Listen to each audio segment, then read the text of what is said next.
سلطان شمس الدین التمش رحمۃ اللہ علیہ، جو اپنے وقت کے ولی کامل تھے اور جنہوں نے اپنے پیر صاحب خواجہ قطب الدین بختیار کاکی رحمۃ اللہ علیہ کی نماز جنازہ پڑھائی تھی، ان کے کئی بیٹے اور ایک بیٹی تھی۔ بڑے بیٹے کا نام ناصر الدین تھا، جو ایک حادثے میں فوت ہو گیا تھا۔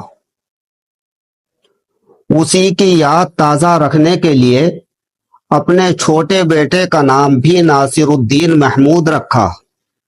اور یہ بھی تخت نشین ہوا۔ اس نے تقریباً 20 سال تک حکومت کی، اپنے وزیروں اور مشیروں کو قریب سے دیکھا اور غیاث الدین بلبن جو اس کے وزیر تھے ان کو اپنے قریب بلا کر کہا کہ زیادہ سے زیادہ حکومت کا بوجھ تمہارے ذمے ہے، تمہارے اوپر ہے، تمہیں تمام اختیارات سپرد کیے جا رہے ہیں، تم ہر طرح کے مالک ہو، سیاہ کے بھی سفید کے بھی،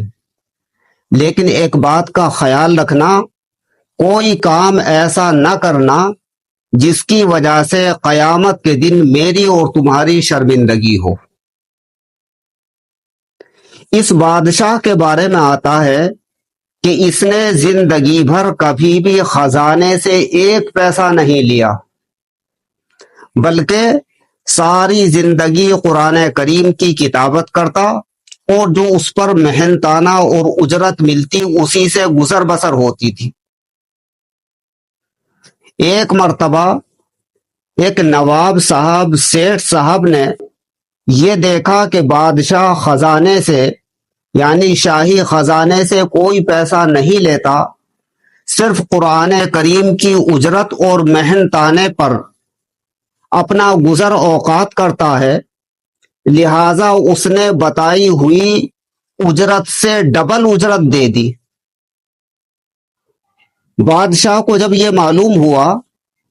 تو اس نے اپنے کارندے سے کہا کہ آئندہ میرا نام خفیہ رکھا جائے، یہ معلوم نہ ہو کہ یہ قرآن کریم بادشاہ کا لکھا ہوا ہے یا کسی اور کا لکھا ہوا ہے۔ اس کے مختلف واقعات تاریخ کے اندر مذکور ہیں۔ ایک مرتبہ اس کی بیوی نے کہا کہ حضور والا، آپ کے پاس باندیاں آتی رہتی ہیں، آپ کے پاس خادمہ آتی رہتی ہیں، ایک خادمہ کا بندوبست کر دیجئے، میری عمر بھی ہو گئی اور میرے ہاتھ روٹیاں بناتے ہوئے جھلستے ہیں۔ تو بادشاہ نے کہا کہ شاہی خزانے پر میرا حق نہیں بلکہ میری رعایا کا حق ہے، اور میری جو ذاتی کمائی اور آمدنی ہے وہ اتنی کم ہے